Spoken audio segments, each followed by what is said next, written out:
Hello everyone and happy Easter. Yes, it is still Easter season and I will be saying that all the way up until Pentecost. And welcome to the SPOFfice, as we have christened it, the SPO office. This is where my team and I work here at the St. Lawrence Center, which is across the street from the men's and women's houses at KU. I think the last time that I sent a video was probably in March, so I wanted to send some updates that we've had since then.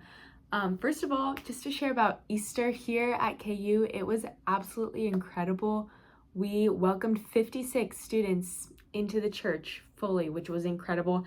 I think the total number baptized was about 20, so just coming kind of out of the woodworks to be part of the Catholic Center here. And a lot of the students who were in the OCIA program who received their sacraments were actually invited by other students. Like, they weren't necessarily found by missionaries on campus, but I think it's just a testament to the way that we've really been trying to cultivate a missionary zeal among our students, and they're doing it. They're doing the work of evangelization. Two of my favorite stories that I wanted to share with you about people who receive their sacraments is, first of all, there's a young woman that I met my very first week of mission here who was in Greek life at the time, had a really tough family background, and through my friendship with her eventually decided to join the church and just received all of her sacraments this Easter vigil and will be graduating this semester. So just a cool testament for me as a missionary that when I met her over a year and a half ago, I had no clue what the Lord was going to do in her life.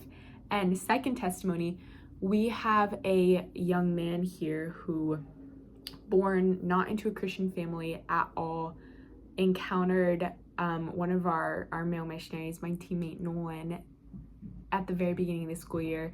After meeting the community, decided he wanted to become Catholic, has been going through OCIA all throughout the school year, and then a few weeks ago actually developed a really serious neurological and autoimmune condition that left him completely paralyzed for a few weeks. And it was a really beautiful but also really scary moment for our community, as the whole community rallied around him, was consistently going to the hospital to visit him. Like, we had every hour of the day booked with hospital visits with people who would just go and sit with him and pray with him and chat with him, even in his physical paralysis.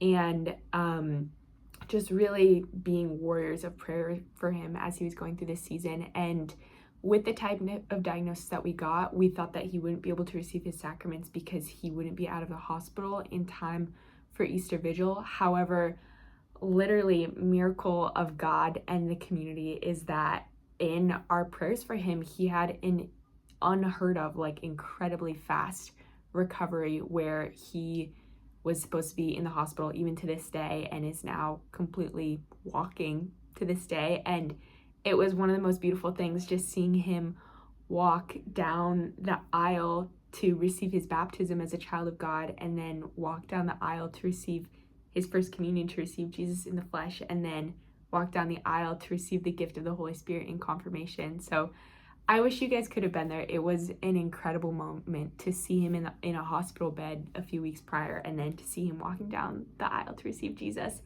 just through God's mercy and providence. So that was really beautiful. And also throughout Easter, it was cool to see just the way that we were able to host other students. Like, for example, my house hosted a really big Seder meal for the girls.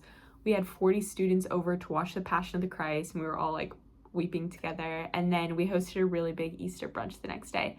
So it's been fun since then. The school year's definitely wrapping up, so we're just kind of doing all of our wrap-up activities right now and trying to encourage students to stay connected to the Lord and the community during finals week. So I'll include some pictures in this video, and I've been talking for a while, so I'll wrap things up here. But just to say that this year has truly been beautiful. This is not the last video that I'll send, but thank you so much for continuing to be on this adventure with me and for all the consistent support and prayers. God bless. Bye.